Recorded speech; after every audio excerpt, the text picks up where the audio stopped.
오늘은 느헤미야 하나님의 선한 손길에 대해서 설교하겠습니다. 8절 마지막 말씀에 이 말씀이 나오는데요. 거기만 한번 같이 읽어보겠습니다. 8절 마지막 나의 하나님이 이 부분만 함께 읽어보겠습니다. 시작. 나의 하나님이 선하신 손길로 나를 잘 보살펴 주셔서 왕이 나의 청을 들어주었다. 영어 성경에는 은혜로운 손길이라고 했고요. gracious hand, 하나님의 은혜로운 손길, 선하신 손길. 하나님의 손길은 늘 선하신 손길인데 저는 오늘 이 설교를 좀 준비하면서 이 설교가 필요한 사람들 어떤 사람들일까 생각해 봤어요. 하나님의 일에 특별한 헌신을 하려고 하는 사람들이나 또는 내가 내 인생에서 중대한 일을 좀 시도하고 계획하려는 사람이나 내 진로가 좀 열려지기를 바라는 사람이나 또는 어떤 인생의 무거운 문제들이 해결되기를 바라는 사람이나 또는 사업이나 질병이나 또는 어떠한 관계가 우리의 가정의 어떤 관계가 회복되었으면 좋겠다, 길이 열렸으면 좋겠다라고 생각되는 사람들은 오늘 이 말씀에 하나님께서 선하신 손길을 어떤 사람에게 역사하시고 그 길이 열리는가를 좀 주목해 볼 필요가 있다고 생각합니다. 왜냐하면 느헤미야는 포로 후기 시대의 사람인데요. 굉장히 중요한 인물입니다. 느헤미야는 에스라가 지난주에 우리 에스라 했는데 매일 성경은 진도가 나가고 있지만 우리 주일 본문은 이제 주일 또는 토요일 이 본문으로 나가니까 에스라 한 번 하고 이제 느헤미야가 왔는데 에스라가 제사장으로서 예루살렘으로 돌아갔을 때에도 아닥사스다 왕, 이 페르시아 황제의 이 허락을 받고 떠났습니다.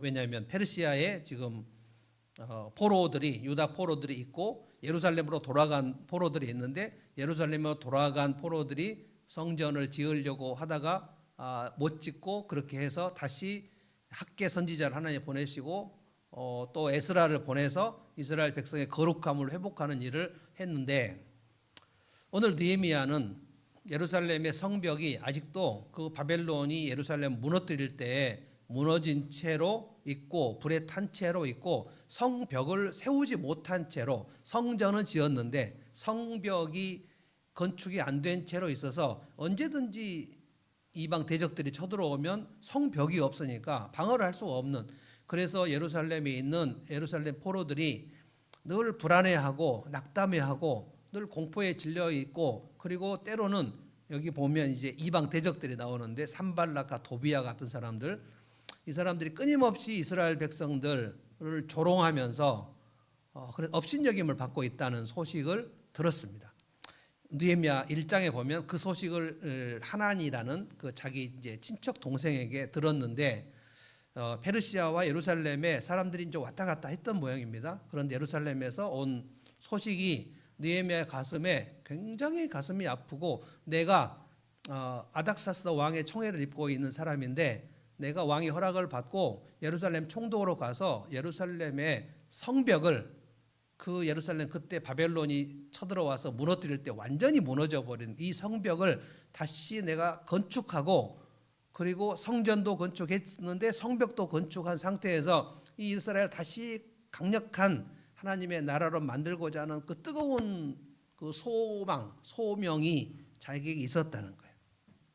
그런데 예루살렘으로 돌아가는 일이 지금 왕의 허락을 받아야 되는 일이었기 때문에 내가 그냥 돌아가자라고 하면 혼자 결심하면 돌아갈 수 있는 일이 아니에요. 왕이 허락을 해줘야 되는 일입니다.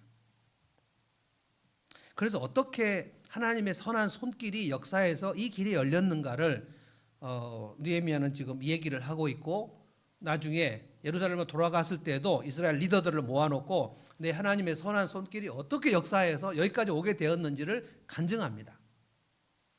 그 하나님께서 지금도 살아계시기 때문에 내 삶을 하나님께서 길을 열어주시려고 할 때는 하나님의 선하신 손길이 강력하게 역사해야 되거든요.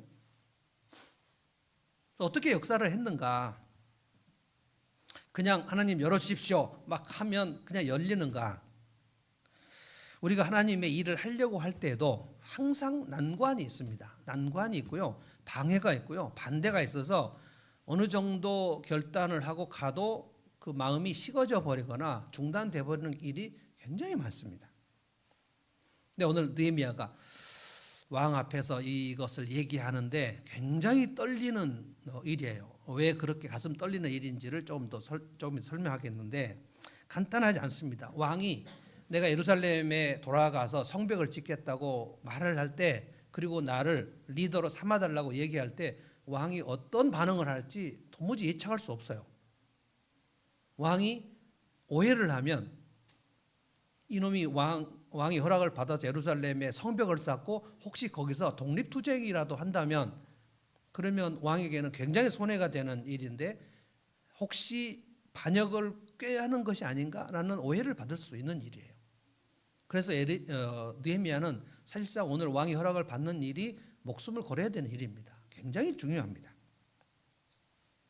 그런데 하나님께서 길을 여셨다라고 간증을 하고 있기 때문에 하나님의 선하신 손길은 아무에게나 열리는 것인가? 그렇지 않다는 거예요. 느헤미야가 오늘 어떤 사람이었는가, 어떤 것을 준비했는가를 제가 두 가지로 설명하겠는데, 하나는 타이밍입니다. 타이밍. 하나님께서 일하실 타이밍을 느헤미야는 오랫동안 기도하면서 그 타이밍이 맞는가, 하나님이 지금 일하시는가를 봅니다. 그래서 첫 번째 중요한 것은 하나님의 타이밍을 기다리라는 거예요. 기다리라. 또 하나, 느헤미야는 포로 후기에 하나님이 쓰시는 사람들은 다 포로인데도 불구하고 왕의 신임을 엄청 받습니다. 그래서 신뢰감을 확보하는 일이 결정적으로 중요합니다. 요셉도 그렇고요, 다니엘도 그렇고요, 그리고 에스라, 느헤미야 다 이들이 신분이 포로 노예 출신이에요. 노예들입니다. 그런데 요셉은 보디발에게 엄청난 총애를 받았고 신임을 받았고, 다니엘은 다리오 왕에게 신임을 받았고, 에스라, 느헤미야는 아닥스다 왕에게 신임을 받아요. 이방 왕들입니다. 우리로 말하면 하나님을 전혀 모르는 상사들에게 내가 성도로서 굉장한 신임을 받는다는 거예요. 첫 번째로 타이밍부터 설명하겠습니다. 1절부터 6절까지 보면 느헤미야가 이 예루살렘으로 돌아가겠다, 나를 보내달라는 얘기를 어떤 시간에 어떻게 말을 꺼내야 되는지 굉장히 그 두려움 속에서 얘기를 합니다. 내가 예루살렘으로 갔다 오겠다는 얘기를 하려고 하는데 1절을 보시면 아닥사스다 왕 20년 니산월이라고 했습니다. 니산월. 느헤미야는 지금 직업이 뭐냐면 왕에게 술을 따르는 관원. 우리 요셉 때도 왕의 술관원, 떡관원, 그런데 왕의 지근거리에서 왕의 음식을 책임지는 사람이니까 굉장히 신임을 받는 사람이죠. 술을 따라드리는 일에게 혹시 이제 그 당시에는 왕을 독살하는 일이 되게 많기 때문에 왕의 음식을 전하는 사람이 만약에 역모를 품게 되면 술에다가 독을 타게 되면 큰일이 나는 것이거든요. 그래서 니산월에 이 이야기를 했습니다. 그런데 여러분이 한 장 앞으로 보시면 1장 1절에는 느헤미야가 예루살렘 성벽이 무너졌다는 소식을 듣고 왕 아닥사스다 왕 20년 기슬루월에 내가 이 얘기를 들었다라고 했어요. 기슬루월은 11월입니다. 니산월은 3월 중순입니다.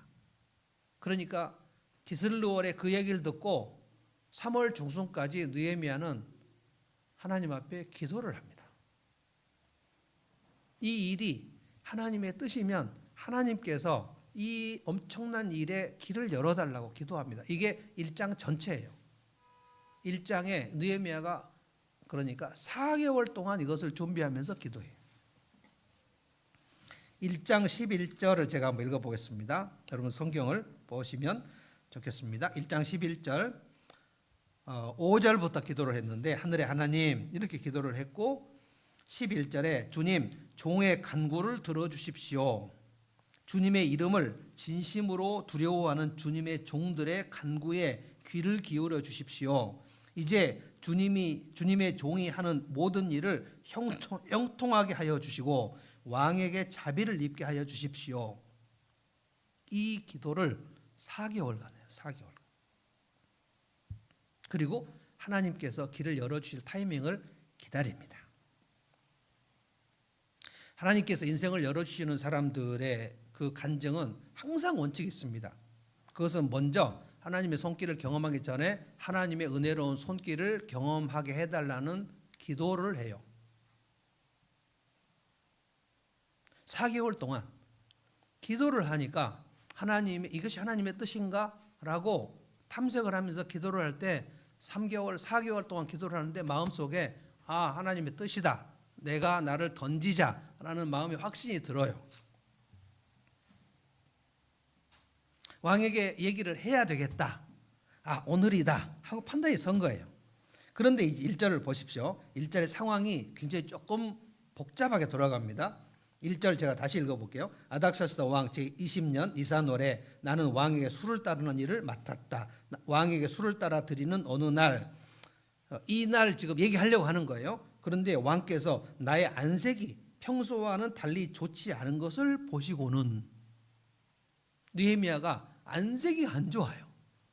여러분, 왕의 술관원을, 술을 따르는 사람의 안색이 안 좋은 것을 왕이 확인할 수 있을 정도로 얼굴이 굉장히 지금 긴장 상태에 들어간 거예요. 술관원의 얼굴이 평온하지 않은 것을 왕이 눈치를 챈 거예요.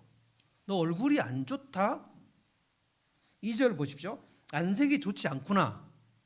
아픈 것 같진 않은데 무슨 걱정되는 일이라도 있느냐? 하고 물으셨다. 나는 너무나도 황공하여, 황공이라는 표현을 여기다 썼는데 영어 성경에는 very afraid, 매우 두려웠다. 이 상황은 아까도 말씀드렸지만 왕에게 술을 따르는 사람이 얼굴이 안색이 안 좋다. 이거는 왕에게 위해를 가할 위험한 상황이라는 것을 왕이 직감할 수 있는 상황입니다. 이놈이 지금 나에게 무슨 짓을 하려고 하는지도 모르겠다라는 생각을 할 만한 그런 상황, 얼굴이 안 좋다 하는 거예요. 여러분, 안색은 숨길 수가 없습니다. 아픈 사람은 얼굴이 자기도 모르게 아무리 화장하고 막 그래도 아픈 그 기색을 숨길 수 없어요. 그래서 우리가 딱 얼굴을 볼 때 저 사람 되게 얼굴이 좋네. 그러면 아주 삶이 편한가 보다. 이렇게 보통 얘기합니다. 얼굴이 안 좋아요. 오랜만에 만났는데 얼굴이 아주 어두워요. 지금 되게 고달프구나. 이렇게 얘기해요. 그런데 여러분, 얼굴이 안 좋아 보일 때 이거는 제 경험상 얘기하는 건데요. 얼굴이 안 좋아 보이는 사람에게 웬만하면 말씀하지 않는 게 좋습니다. 얼굴이 좋아 보일 때는 얘기해도 괜찮아요.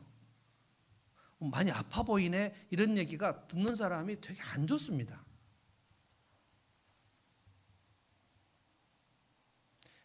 좀 날씬해진 경우는 많이 날씬해졌네 라고 얘기하는 것은 좋은 것 같은데, 저는 오랜만에 수원노예를 갔더니 배 목사님 왜 이렇게 살이 쪘어? 라고 얘기하는데 좀 듣기 안 좋아요. 그거 몰라요? 누가? 어떤 사람은 아이고 배가 많이 나왔네. 왜 그러는 거예요? 제 개인적인 경험입니다. 살이 많이 쪘네. 얼굴이 매우 안 좋네. 왜 그렇게 창백해? 얼굴이 못 쓰게 돼버렸네. 이런 얘기가 안부가 아니에요. 안 좋습니다. 왕이 지금 이 얘기를 하는 거는 안부를 묻는 게 아니고 얘가 지금 무슨 일을 꾸미고 있는 것이 아닌가는 의심을 하는 상황이에요.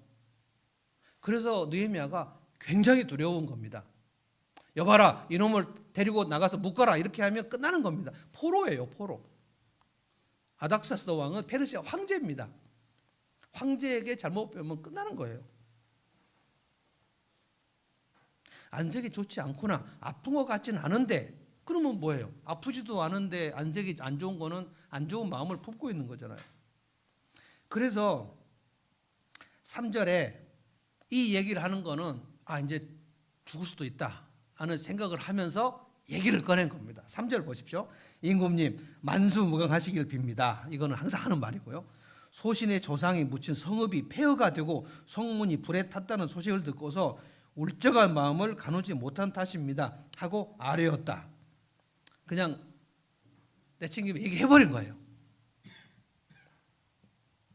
이 얘기를 해도 될까? 지금 타이밍이 맞나? 이런 막 망설임이 순간 있었을 거예요. 그런데 얘기를 해버립니다. 왕이시여, 제 조국 예루살렘이 지금 70년 넘게 성문이 폐허가 되고 불탄 채 있는데 제가 마음이 되게 안 좋아서 그렇습니다. 여러분, 이게 페르시아 왕에게 할 말이 아니거든요. 왜냐하면 지금 느헤미야는 포로고 바벨론 포로로 끌려온 주제에 지금 그 왕의 총애를 입어가지고 신분이 아주 상승돼서 지금 자기 조국 얘기를 해서는 안 되는 거예요. 조국이 망한 거를, 그래서 성문이 불탄 거를, 그래서 내 마음이 안 좋다는 얘기를 왕에게 할 수 있는 그런 입장이 아닙니다. 지금 이 3절의 얘기는 느헤미야는 오늘 목숨을 건 것 같습니다. 왜냐하면 하나님께 내가 기도를 했고 하나님께서 이제 이후는 알아서 하시라.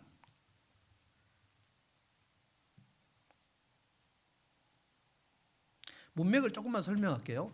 에스라 4장을 여러분이 쭉 큐티를 했다면 이 문맥을 아실 텐데, 에스라 4장에 무슨 일이 있었냐면 느헤미야 이전에 느헤미야가 아닥사스다 이 얘기를 하기 전에 아닥사스다 왕께 이 예루살렘에서 성벽을 건축하려는 시도가 있다는 보고서가 하나 올라와요. 근데 그 보고서가 대단히 이스라엘 백성들에게 부정적인 보고서가 올라와요. 성벽을 지금 건축하려는 시도가 있는데 왕이시여, 이거는 예루살렘 성벽 건축하면 틀림없이 반역으로 이어질 가능성이 있고, 그러면 왕에게 세금을 내지 않게 될 것이고 왕에게 되게 손해가 많이 있는 예루살렘 성벽을 누군가 건축하려고 합니다. 왕이시여, 이걸 어떻게 하면 좋겠습니까? 보고서가 올라와요. 그래서 아닥사스다 왕이 대단히 격분해 가지고 그 예루살렘 성벽 건축을 당장 중지하라는 공문을 내립니다. 에스라 4장 보면 나와요. 그래서 느헤미야가 다시 왕에게 예루살렘 성벽 얘기를 꺼낸다는 것은 매우 위험한 일입니다. 그래서 하나님의 일에 헌신을 하고 뭔가 이렇게 내가 믿음으로 가려고 할 때 어떤 난관도 없을 것이라고 생각하시면 절대 안 돼요. 수많은 반대가 있고 수많은 오해가 있고 모함이 있습니다. 이 상황에서 3절에 이 얘기가 문맥을 알면 목숨 걸었구나. 그런데 4절에 이놈을 당장 묶으라는 말씀이 안 나오고 왕의 입에서 호의가 있는 말이 나온 거예요. 네가 바라는 게 뭔데? 라고 얘기를 하니까 목숨을 산 거잖아요. 지금 4절 읽어봅니다. 네가 바라는 것이 무엇이냐 하고 왕께서 또 나에게 물으셨다. 나는 하늘의 하나님께 기도를 드리고 나서, 즉각 대답할 수 있는데 여기서 이걸 번개 기도로 갑니다. 그냥 잠깐 하나님 도와주십시오. 짧게 기도를 했지만 왕 앞에서 뭐 기도를 하는 신용도 할 수 없고 지금 약간 두려운 상황인데도 하나님 도와주십시오. 하나님 의지하는 거죠. 그리고 본론을 5절부터 꺼냅니다. 5절은 다 같이 한번 읽어보겠습니다. 그냥 내친 김에 얘기를 한 거예요. 다 읽겠습니다. 5절 시작. 왕에게 말씀드렸다. 임금님께서 좋으시면, 임금님께서 소신을 좋게 여기시면 소신의 성읍으로 저를 보내주셔서 유성읍을 다시 세우게 하여 주시기를. 얼마나 떨렸는지 한 말 또 하고 한 말 또 하고 하는 거예요. 임금님께서 좋으시면 하고 했는데, 임금님께서 소신을 좋게 여기시면, 혹시 괜찮으시면 얼마나 지금 조심스러운 상황인지 몰라요. 근데 할 말은 다 한 거예요. 소신의 조상이 묻혀있는 유다의 성읍 예루살렘 성으로 저를 보내주십시오. 그리고 그 예루살렘 성벽을 다시 세우게 해주십시오. 와, 정말 엄청난 얘기를 한 겁니다. 그런데 6절을 보시면 타이밍이 왕후도 옆에 있었다. 저는 느헤미야가 이 왕과 왕비가 같이 앉아있는 그 타이밍을 생각했다고 봅니다. 같이 있을 때, 부부가 같이 있을 때 우리가 부부 동반해서 얘기할 때하고 남자 목사들끼리 얘기할 때 좀 얘기가 다르거든요. 사모님들이 같이 있을 때 좀 그 분위기가 있는 거예요. 근데 왕후가 옆에 있다. 그런데 거기서 왕이 다시 한번 호의를 가지고 또 물어보는 거예요. 굉장히 진도가 나갔습니다. 왕은 그렇게 다녀오려면 얼마나 걸리겠느냐, 언제쯤 돌아올 수 있겠느냐 하고 물으셨다. 왕께서 기꺼이 허락하실 것 같은 생각이 들어서 나는 얼마가 걸릴지를 말씀드렸다. 여러분, 이것이 4개월간 하나님의 일하심을 기다리면서 하나님께서 나의 길을 열어주시기를 기도한 느헤미야의 타이밍. 하나님은 여러분 아브라함을 부르셨을 때 아브라함이 75세였고요. 아브라함에게 아들을 주신다고 하고 25년 동안 아브라함을 훈련시켜가지고 아브라함 100세 때 아들을 주십니다. 그리고 이삭이 좀 자랐을 때 또 이삭을 또 바치라는 얘기도 하십니다. 아브라함 한 사람 훈련시키기 위해서 굉장히 많은 시간을 준비하세요. 모세를 하나님께서 출애굽 사역에 쓰시기 위해서 태어나게 하시고 40년간 애굽 왕궁에서 훈련시키고 그리고 40년간 또 목동으로 훈련시키고 80세에 부르십니다. 그러니까 우리가 생각할 때는 80이면 인생 다 산 거 아니냐라고 생각할지 모르지만 하나님은 우리가 얼마나 젊은지 늙은지 거기에 별로 고려하지 않으시는 것 같아요. 나는 이제 나이가 들어가는데 하나님 내가 이제 다 늙었는데 무슨 일을 하시겠습니까? 네가 늙은 게 나한테 무슨 문제가 되냐?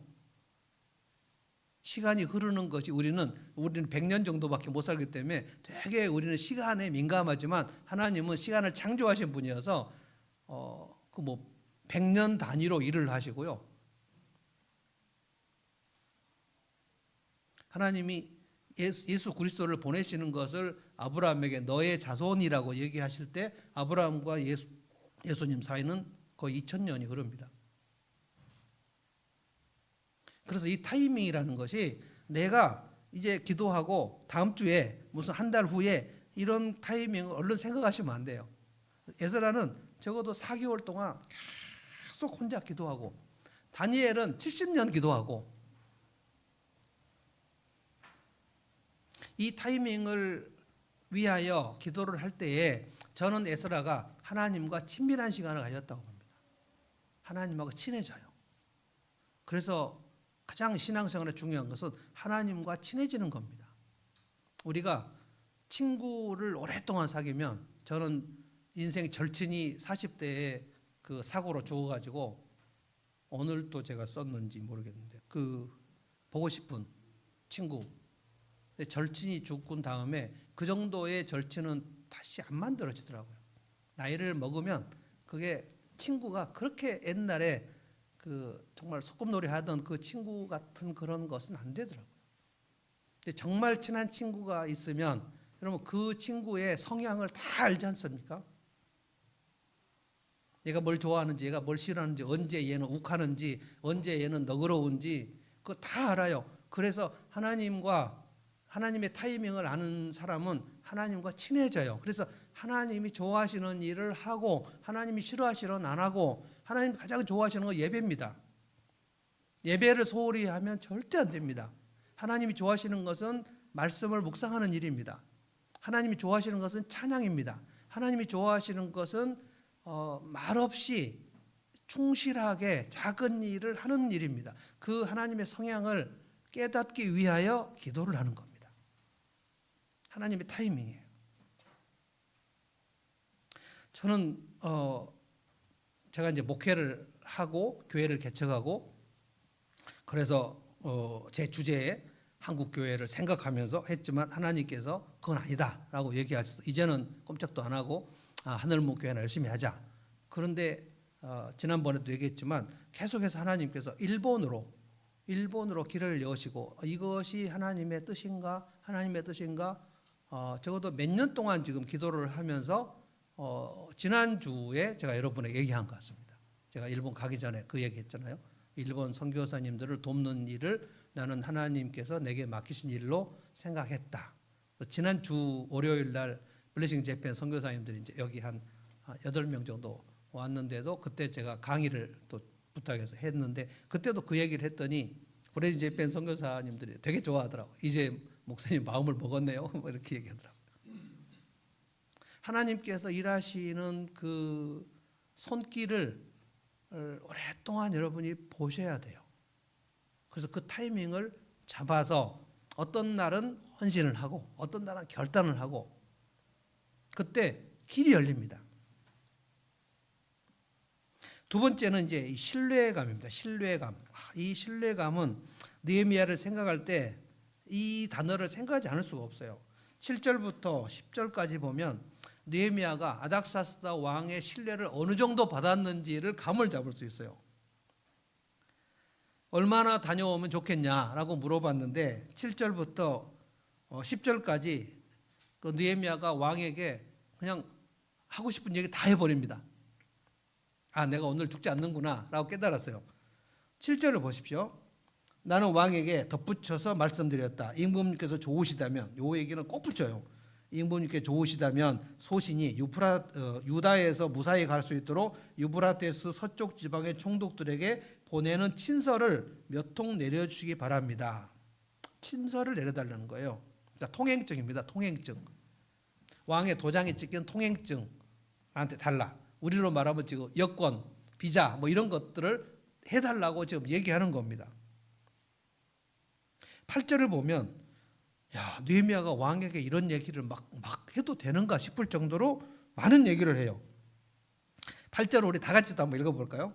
정말 많은 얘기를 했습니다. 8절 읽겠습니다. 시작. 또 왕실 숲을 맡아보는 아삽에게도 나무를 공급하라고 친서를 내리셔서 제가 그 나무로 성전 옆에 있는 성체 문짝도 짜고 성벽도 쌓고 하여 주시기 바랍니다. 나의 하나님이 선하신 손길로 나를 잘 보살펴 주셔서 왕이 나의 청을 들어주었다. 느헤미야가 요청한 거 다 들어줬다는 얘기입니다. 근데 뭐를 지금 요청을 했는가? 왕실 숲을 맡아보는 아삽에게 느헤미야에게 나무를 무한정 공급하라는 친서를 써달라는 거예요. 엄청난 겁니다. 산림청 장관에게 내가 쓸 나무를 무조건 공급해달라고 편지 써달라 이 얘기를 한 거예요. 그래서 그 나무로 나무가 많이 들어가잖아요. 성정 옆에 있는 성체 문짝 쌓고 성벽 쌓고 그리고 내친 김에 뭐까지 했어요? 소신이 살 집도 여기서 짓게 해달라고 이런 얘기를 할 정도면 엄청난 겁니다. 자기 관절을 짓게 해달라는 말까지 여기서 다 해버려요. 저는 느헤미야가 얼마나 왕에게 시험을 받는 사람이었는지를 짐작을 하고 싶어요. 그런데 왕이 이것을 다 허락해 줬다. 나의 하나님이 선하신 손길로 나를 이렇게 보살펴 주셨다. 그래서 왕이 나의 모든 요청을 다 들어주었다. 저는 하나님께서 아닥사스다 왕의 마음을 완벽하게 움직이셨다고 봅니다. 이게 우리 성도들에게 꼭 필요한 거예요. 신임, 신뢰. 9절에 보면 느헤미야가 요청한 것만 왕이 들어준 게 아니에요. 느헤미야가 요청하지 않는 것도 왕이 들어줍니다. 9절을 제가 읽어보겠습니다. 왕은 나에게 장교들과 기병대를 딸려 보내줬다. 나와 함께 가게 하였다. 그래서 나는 길을 떠나 유브라테스 서쪽 지방의 총독들에게 가서 왕의 친서를 전하였다. 그러니까 기병대는 뭐냐면 느헤미야 호위병들을 왕의 그 기병대를 느헤미야가 예루살렘으로 가는 모든 가고 오는 길에 호위대로 왕이 그냥 허락을 해줘 버린 거예요. 그의 신변 보호까지. 이런 것은 하나님께서 길을 열으시고 하나님께서 선하신 손길이 있어야만 가능한 겁니다. 일사천리로 일이 진행이 돼버려요. 하나님이 길을 여시려고 할 때는 처음에는 길이 안 열리고 그러면 우리가 기도를 하잖아요. 하나님 이 길을 열어주십시오. 길을 여시는 분도 하나님, 길을 닫으시는 분도 하나님. 여러분 믿으십니까? 내 인생길을 여시는 분도 하나님, 닫으시는 분도 하나님. 닫으실 때는 이유가 있고 안 열어주실 때도 이유가 있어요. 하나님이 이렇게 막 실수로 문을 닫아버리거나 실수로 길을 열어버리는 경우는 없습니다. 하나님이 실수를 하지 않으십니다. 하나님은 오차가 없으십니다. 그래서 여러분이 오늘까지 온 것도 하나님께서 얼마나 길을 열으셔야 여기까지 오는지를 이렇게 길을 열어주셨구나를 수시로 하나님께 내 인생을 돌아보면서 찬양해야 돼요. 하나님은 찬양을 받으시면 굉장히 흡족해 하시면 얘가 내가 한 일을 믿는구나, 믿음으로 이 고백을 하는구나를 하나님이 아시면 하나님 이 사람의 길은 더 열어줘야 되겠다는 생각을 하십니다. 칭찬은 고래도 춤추게 한다. 그런데 칭찬이 뭐냐면 하나님 찬양이 칭찬입니다. 하나님이 하셨습니다. 이 고백을 하나님은 되게 좋아하십니다. 그래서 하나님의 형상을 받은 우리가 칭찬을 받으면 그렇게 좋아하는 거예요. 칭찬과 인정. 저는 정말 놀랍게도 우리 사랑의 5가지 언어를 계속 테스트를 해보면 칭찬과 인정의 어느 말, 그게 남자들에게 있어서 5가지 중에서 상위 링크에 올라오지 않은 남자를 본 적이 없어요. 뭐 어떤 사람은 스킨십이 2위로 올라온 사람이 있고, 어떤 사람은 뭐 선물이 2위로 올라온 사람이 있는데, 남자들의 경우는 1번이나 2번 중에 꼭 들어갑니다. 칭찬과 격려의 말. 그래서 우리 남자들이 어렸을 적에 인정과 칭찬을 받는 일이 매우 결핍된 채 자라났다는 생각이 많이 들어요. 그래서 우리 아내들은 꼭 생각하셔야 돼요. 이 아내의 위력. 아내들은 남편에 대해서 남편이 했던 일 막 무턱대고 칭찬하면 안 믿어주는, 그러니까 그 남편이 어떤 일을 애썼던 일, 그 과정을 칭찬해 주는 일을 절대 소홀히 하시면 안 돼요. 남편들은 칭찬과 인정을 받으면 그 인생이 절대 망하지 않습니다. 아내의 칭찬과 인정과 격려를 받았는데 그 남편이 인생이 무너졌다?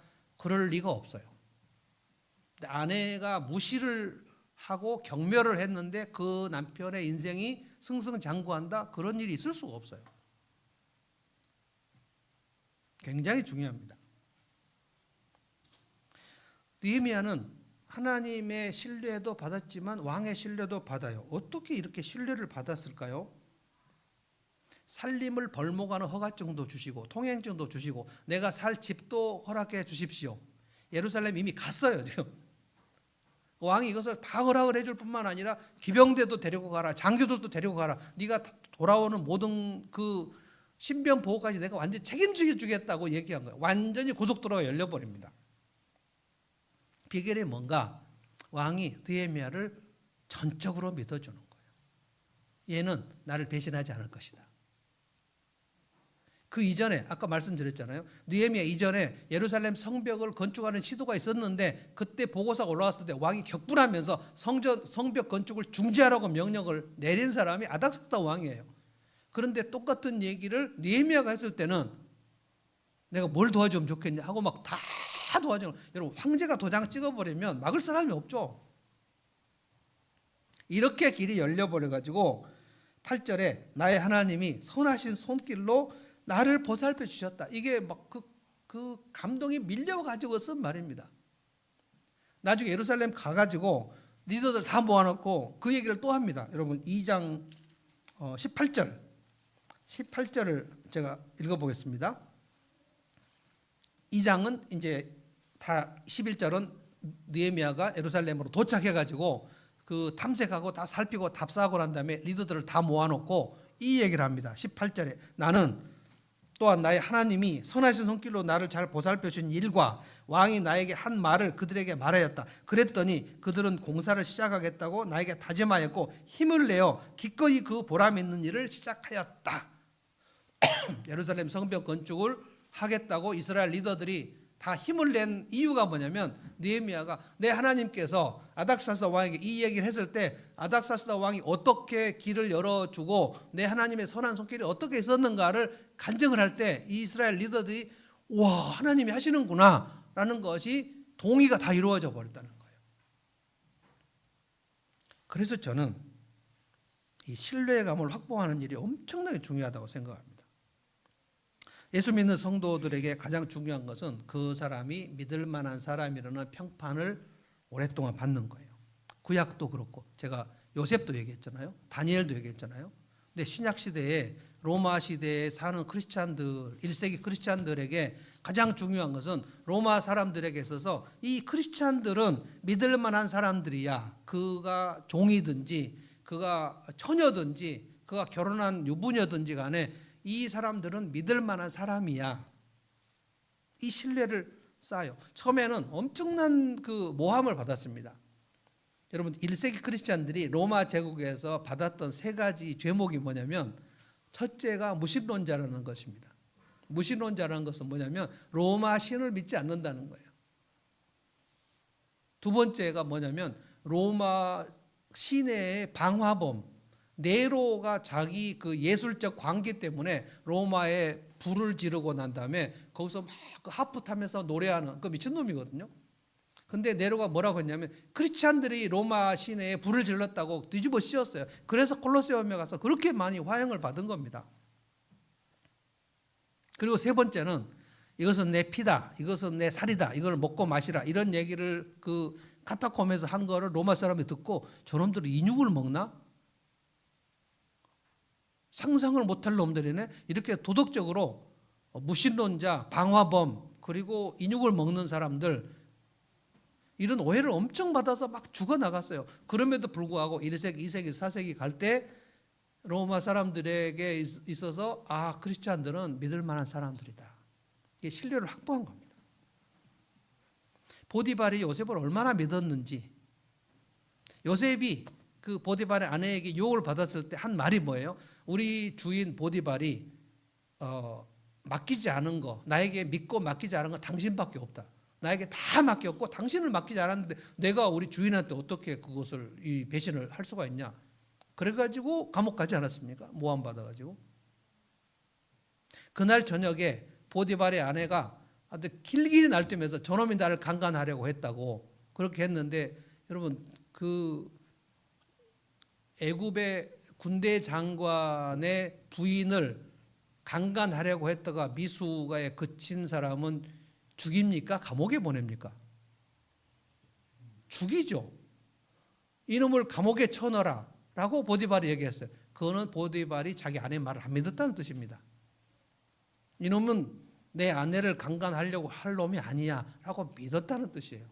만약에 이놈이 내 아내를 강간하려고 했어? 그러면 그 분기탱천에서 당장에 죽이죠.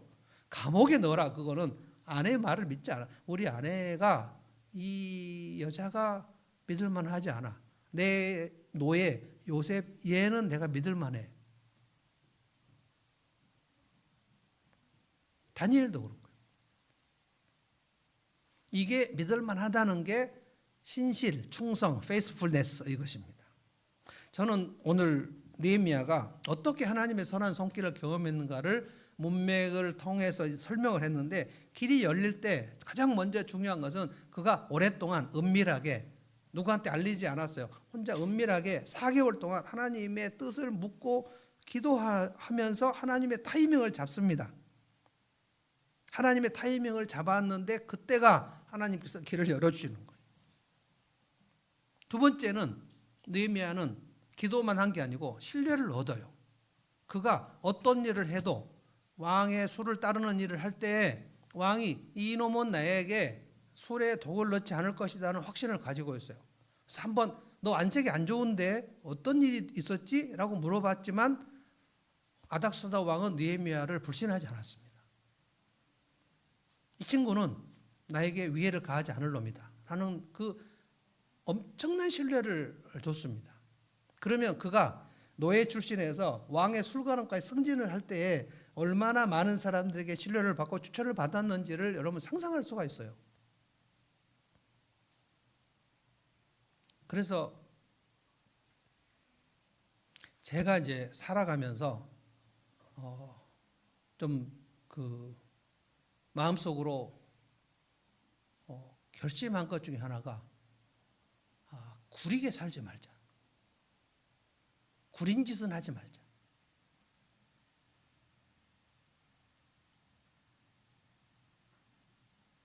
목사가 할 결심인지 아닌지는 잘 모르겠는데,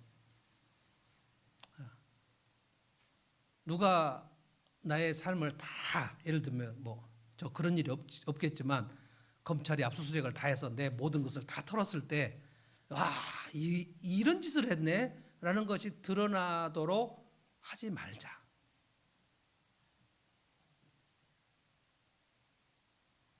여기는 뭐 제 아내도 앉아 있고 제 딸도 앉아 있고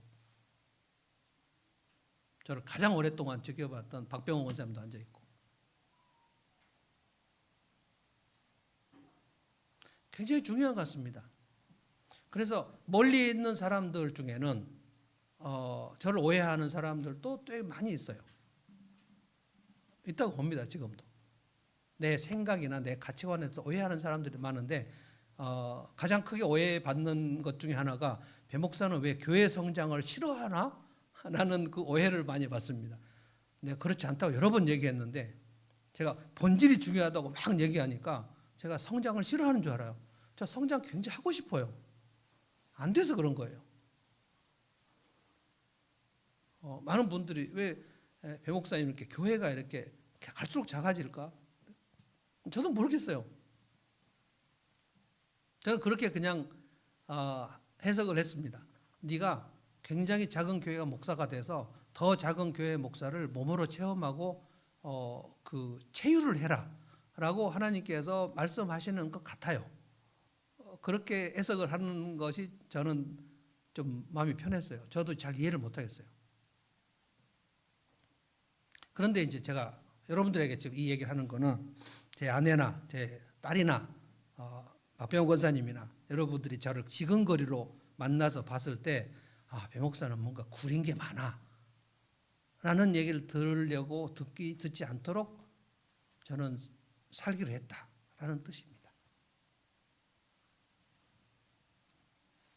10절 보시고 말씀을 마치겠습니다. 다 같이 한번 읽어봅시다. 10절입니다. 시작. 호론 사람 산발락과 종노릇을 하던 암몬 사람 도비야에게 이 소식이 들어갔다.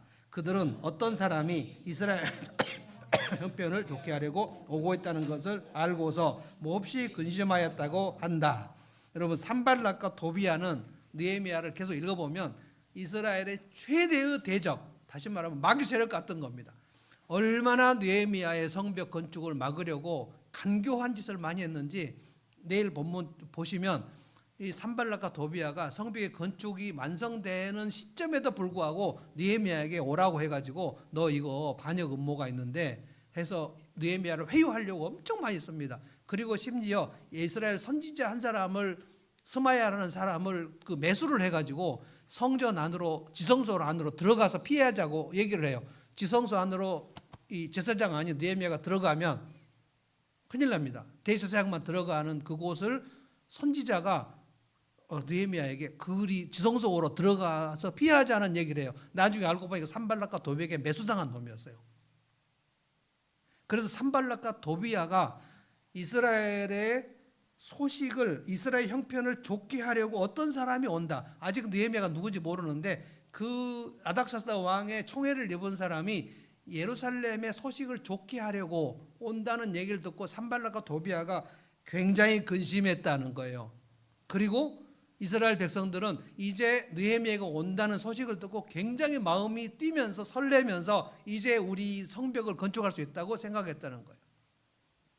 이 이스라엘 자손의 형편을 좋게 하려고 오고 있다는 거, 형편을 좋게 하려는 거를 옛날 개혁 성경은 이스라엘을 흥왕시키려는 사람이 온다. 그러니까 느헤미야는 그가 온다는 소식에 그 공동체는 기뻐 뛰었고 그의 대적들은 두려워 떨었고 그런 사람이었어요. 내가 살아가는 여정에 하나님의 대적인 마귀의 세력이 벌벌 떠는 내 여정인가?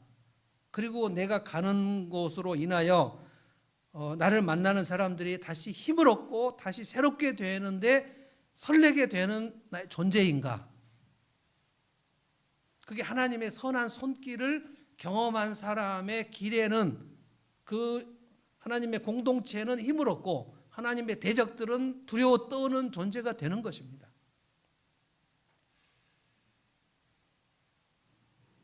그래서 하나님의 선한 손길을 경험했다. 나는 내 인생에서 하나님의 선한 손길을 경험했다. 이 간증이 있는가 없는가는 매우 중요합니다. 하나님의 선한 손길을 최근에도 경험했다라고 하면 여러분은 기도하는 사람이었을 거예요. 그리고 신뢰를 쌓는 사람이었을 거예요. 나는 하나님의 선한 손길을 내 삶에서 뭘 경험했지? 생각이 안 난다면 여러분은 하나님의 타이밍을 기다리면서 기도하지 않는 사람이었을 가능성이 있어요. 그리고 이미 공동체 신뢰를 잃어버린 사람일 수가 있어요. 느헤미야가 오늘 이렇게 일어난 그 역사를 보면서 여러분 내일 본문부터 한번 꼭 차근차근 보시기 바랍니다.